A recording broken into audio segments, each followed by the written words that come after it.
Hello and welcome to Good News York. That's right, it's Good News York. We've been off a little bit for many reasons.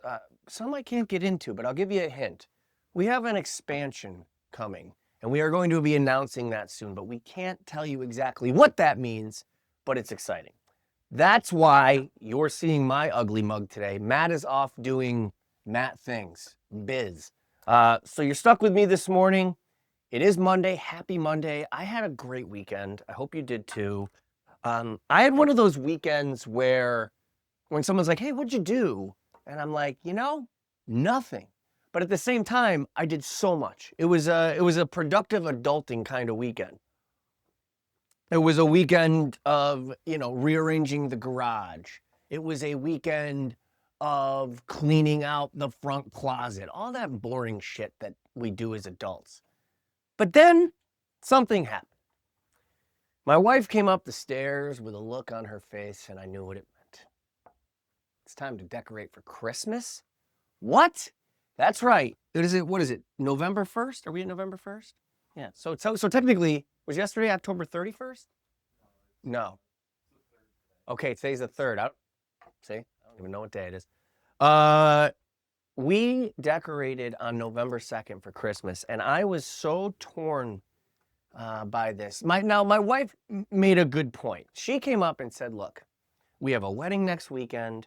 Well, the kids have like 3 birthday parties the following week. We have something next week. This is really the only weekend we can do it. And I said, but we're going from straight up taking down Halloween decorations right into Christmas with no break in between, and that makes me nauseous. Because I've always thought, I think, for me at least, I think you get closer to Thanksgiving, and then once Thanksgiving happens, that's when boom, up go the decorations. But my wife also made the point that if you do decorate Christmas, early enough, you get a longer Christmas. And that is a good point. I'm in the Christmas spirit on November 3rd or 2nd, whatever day it is. I'm already in the Christmas spirit. We've got garland, we've got trees, we've got lights. It's all up. So I walk in the house and it's like Santa just took a dump all over my house, and I'm excited about it. So she makes a good point because, before we would decorate right around after, Thanksgiving, and then we'd get 2, 3, 4 weeks if you're lucky. And boom, Christmas time.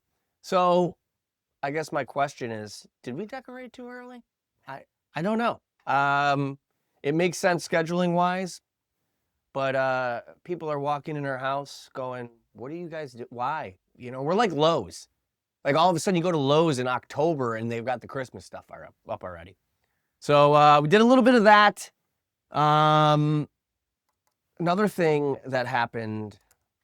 Look, guys, I know it's not GNY sports, but look, the Bills beat the Chiefs yesterday. This is a big deal.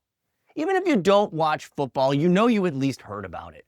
It is a conference rivalry that has become a game that everybody looks forward to every football season, right?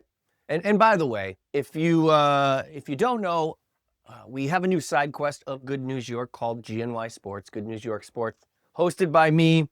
And new episodes go up every Thursday. You can check it out right here where Good News York airs as well, or where we stream and download podcasts as well, at Good News York, goodnewsyork.com. But again, this is not GNY Sports, but got to talk about the Bills. So yes, it was it's a very big game whenever they play. It's kind of like when the Red Sox and Yankees play, it always comes down to the wire, and it always gets to a point where I feel like I'm going to vomit.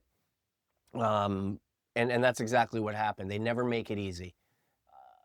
There was a lot that happened yesterday that really was detrimental for the Bills. And that was, first of all, they won. Now, if you've been following along, the overall theme, the narrative is that the Bills always beat the Chiefs during the regular season, and then they lose to the Chiefs in the postseason. And that is true. The Bills are now, as of today, 5-0 against the Chiefs in the regular season and 0-4 against the Chiefs in the playoffs. So in that regard, people were trying to brush it off, like, before the game, like, oh, who cares? Even if the Bills win, that's what they always do. Or even if they lose, it's fine. It's just the regular. This was not just a regular season game. You have to understand that the Chiefs already had three losses going into this game, and the Denver Broncos and the Los Angeles Chargers are not letting off the gas pedal in their own division. So we're not even talking about a threat to not winning the division. We're talking about a threat to not even make the playoffs. And that's the same case for the Bills. The Bills, as of today, are now a half a game behind the Patriots. The Patriots are 7-2, Bills are 6-2. But as we all know, the Patriots did beat the Bills a few weeks ago, so they have a half-game lead. So what used to be the Bills and the Chiefs running away with the division and them playing each other was, well, it's going to matter for who gets home field or in the playoffs or better seeding. No, this is to stay alive, to possibly even have a chance to get a 1 seed. It's also, in some cases, are you going to win the division? Are you going to get the wild card? Or I'm going to go a step further. What if you don't make the playoffs? I'm serious. The Chiefs are a very good team. They're a dynasty. But I'm not saying anything out of turn. If the Chiefs now have 4 losses, and again, their division is tight. Off the top of my head, I'd have to look. I don't know exactly what the standings are, but I do know that the Chiefs are in 3rd place, and it's early. Anything can happen. So this game meant way more than just your regular, oh, well, whoever wins, it doesn't matter. They're going to see each other again in January. There's no guarantee for January for either team. And there's so many stats now in football, and they did flash some stat that, like, if the Bills had lost, their chance to get the 1 seed fell to, like, I don't even know, 11%. And their chance to win the division was X%. And so it was an important game in that regard. But on top of that, it was an important game because things happened that needed to happen to make us Bills fans feel a lot better. I went on a rant on my sports show last week, going off about the Bills after they beat the Panthers 40-9. So I looked like a spoiled brat sitting here going, I don't understand. The Bills won 40-9, and I'm upset. And there was a good reason for that, because I felt like they were delaying the pain. We all know up until yesterday's game, the Bills had a great run game, a great passing game behind the line of scrimmage, or, a mid-passing game, middle of the field, but no downfield threats because they don't have guys that can separate. They've got guys that can do different things. Keon Coleman, to me, is a power slot. He's not a boundary receiver. They're trying to play him that way. Khalil Shakir is a fantastic slot receiver. Dalton Kincaid, Dawson Knox, and even Jackson Hawes, their 3 tight ends. That was a tight end game yesterday. These are tight ends that are good at blocking, but really, really great pass catchers. So we knew going into this game, they had a banged up secondary, and so not a very good pass defense. Questions about Cole Bishop and the safety position as a whole, with Taylor Rapp being hurt and DeMar Hamlin being hurt, and Cole Bishop just not, in his second year, not looking like the stud athlete that he was drafted to be. I mean, his athletic, they have a rating system for your athletic ability. He scored like a 9 point something. Like, he's an insane athlete, but he just hasn't been playing the safety position the way it should be played, and not in that system. Well, guess what? Yesterday was the opposite of all of that. The pass defense was phenomenal. It was the Cole Bishop coming out game. He was everywhere. He was in the right places. He was making plays left and right. He was a huge factor in that game. Max Hairston, their 1st round rookie corner, who we have been dying to see, who's been hurt, got hurt at training camp. He's playing his 2nd game. Yes, he had an interception, and it was more of an arm punt, like Mahomes threw it up while he was under duress, and he caught it, which is great. But for me, that's not what made me excited as a Bills fan. What made me excited was watching him keep up with Xavier Worthy, which we all know is a player who is one of the fastest players in the entire league. So to see him not only keeping up with Xavier Worthy, but in a lot of cases just kind of shutting him down, that's so much hope for this defense and for the future. And then the defensive line. That was the best I've seen the defensive line play since, I mean, honestly, maybe like 2015. I don't know. Definitely the best I've seen them play against Mahomes ever. I mean, Mahomes got hit, and it was glorious. Especially the one with Epinesa on the sideline, watching him go back. Like, I loved it. I loved it. We all loved it. The defensive line not only gave their offensive line fits all day. I mean, they just manhandled them. I forget how many QB hurries they had. Double-digit QB hurries, and we all saw the sacks.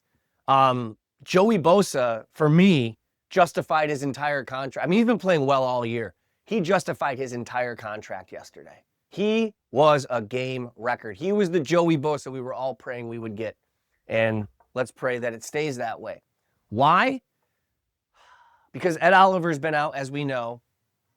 But now Michael Hoyt tears his Achilles during the game. This is a guy who we picked up in the offseason, who was a gadget defensive lineman. He could play defensive line, he could play defensive tackle, he could play defensive end, he could even play linebacker. He could even play linebacker and drop into coverage. I mean, he's unbelievable. So we thought. And the 7 quarters that he's played, 6 quarters that he's played, whatever it is, he's made a huge difference. He was a big reason that defensive line was successful as they were yesterday. Yes, Joey Bosa was getting after Mahomes, but that was because, obviously because he's great, but also because, Hoyt was all over the place and allowing, when one or two other defensive players are successful, it frees up other guys to be successful too. It's a working machine. It was awesome to see that. The run game. We saw James Cook yesterday. He ripped off 200 yards, a record-breaking performance. And a week ago, 200 and something yards. Usually after that happens, they have a lull. He did not have a lull. He had over 100 yards rushing. So the ground game was working. And Josh Allen, 23 for 26, 270 yards, a handful of touchdowns. He ties or he passes Earl Campbell 4 rushing touchdowns. Earl Campbell, a legendary running back. He also set the franchise record yesterday for quarterback rating. I mean, everything we were worried about the last few weeks seemed to flip yesterday. And the good news is it wasn't against a New Orleans Saints or a Carolina Panthers. It was against not only an AFC contender, but against the Chiefs, the team that is the dynasty. They played well in all aspects of the game. Yes, there are still, I'm still praying that they go after a wide receiver that can get open downfield. They need it. That's the missing piece. But what it did show me was maybe they can get by and still do well with what they have. I just think Joe Brady needs to scheme guys open a little bit more. And I'm not understanding that 3rd and 10 screen pass to Shakir. How many times are we going to do this? And why are we calling it there? There's definitely some things Joe Brady can clean up play calling wise. And definitely they need somebody to get open downfield. They did it a little bit yesterday, but you got to think about overall, can it be sustained? And I don't think we can do it with just our tight ends. They need somebody. But now with Michael Hoyt's injury, he's out with an Achilles, which is devastating. And still a banged up secondary. You could argue not only do they need a receiver before the trade deadline, they need possibly a defensive tackle with that Oliver being out and Michael Hoyt being out for the season. And again, as I said, the secondary being banged up. So now I wonder, are they going to go after a corner and defensive tackle and not address the wide receiver situation? And how does the cap fall into that? So there's a lot of question marks, but the good news is, look, they're 6-2. They're in second place in the East by only by a half a game. And they've arguably played the 2 toughest opponents on the schedule already, and that would be the Ravens and that would be the Chiefs. They do have the Eagles later in the season, but it's so late in the season that those teams might not even be playing their starters, but we won't know. Another thing I noticed about the game, and then I'll stop talking about it, is I wrote it down here. I got all my notes.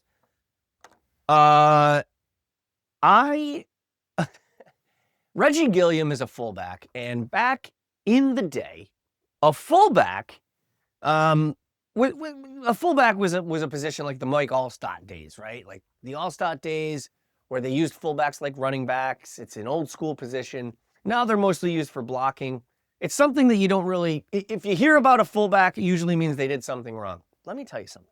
Yesterday was a spotlight on Reggie Gilliam and exactly how important he is to that offense and specifically the run game.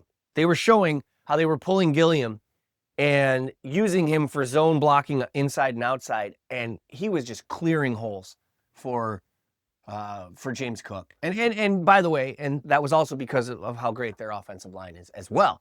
But shout out to Reggie Gilliam on just how important he is, and I love that. Another thing I wanted to shout out was I'm very, very excited. We all know about the 13 seconds game, right? That's the most famous. The Bills have lost 4 times to the Chiefs in the playoffs. Most notably, the most famous one being the 13 seconds game, where we're in overtime. It is a shootout. Mahomes, Allen, touchdown, touchdown, touchdown. It was one of the greatest games of all time in NFL history. And it ended with the Bills finally scoring. There's 13 seconds left. All they got to do is stop the Chiefs, and they go to the Super Bowl. And what happens in 13 seconds? I think the Chiefs went 80-something yards downfield in 13 seconds, scored 1. It was probably the most heartbreaking loss since wide right for me personally. And yesterday, this game came down to Mahomes getting the ball back with 22 seconds. And I thought, I cannot live through a 22 seconds game. We have the 13 seconds game. We cannot do a 22 seconds game. And thankfully, that has been nipped. That's not going to happen. So that's another shout out. One thing that did kind of concern me, the last thing I'll say is a couple of timeouts got blown early in the game, and they were both by the defense because there seemed to be some sort of confusion on the defense. And first of all, we're in year 8 with Sean McDermott as the defensive coach. We are supposedly Super Bowl or bust. That is not what a Super Bowl contender does. You don't look confused on defense twice and blow timeouts. And the other part of that is when you're playing the Chiefs, you need timeouts like you need oxygen. For the exact reason I just said, which is it came down to 22 seconds left. You know, these games, the NFL in general, but especially with Mahomes and Allen, it's more like basketball where it's coming down to the last minute. It's incredible to watch, but it also is the reason I'm insane and why if I ever have a heart attack, I told my wife to sue the Bills because they never lose just by losing. They lose in like incredible fashion, and they never win by blowing out, albeit last week they did for once. It's always like down to the wire, but that's why we love it. That's why we love football. That's why we love the Bills. So the Bills beat the Chiefs. They're 6-2. They're a half game behind the Pats in the AFC East and looking good for the playoffs. And the Chiefs are now really up against it, and we're going to see exactly what they're made of. So I am so happy today. Respect to the Chiefs. A well-played game, well coached on both sides, but it does feel good to say that the Bills beat the Chiefs. And that's all I got to say about that. So that was a big part of my weekend. The Christmas decorating, again, comment below.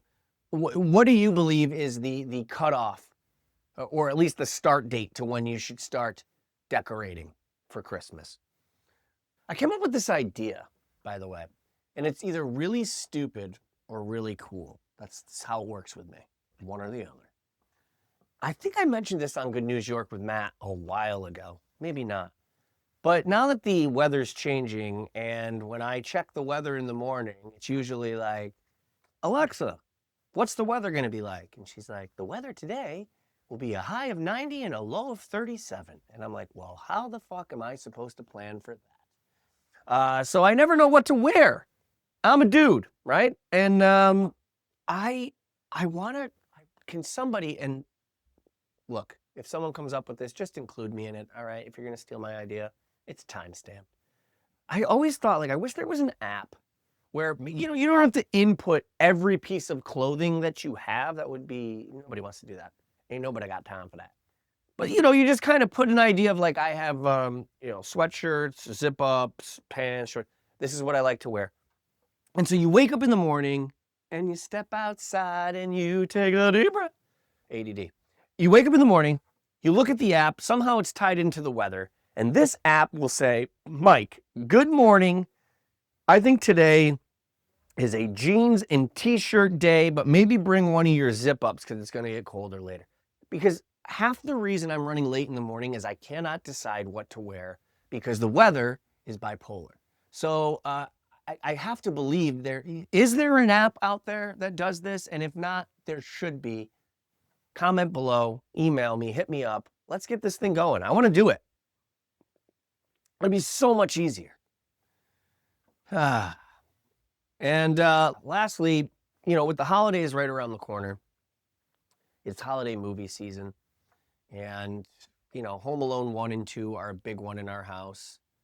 But overall, I like to do movie nights with the family every couple weeks. You know, we just pick like a tradition. My wife and I pick a traditional movie like The Sandlot, something like that, just to show the kids, you know, because they're so used to this YouTube and shorts and reels. And, you know, we want to make sure we preserve the traditional movies.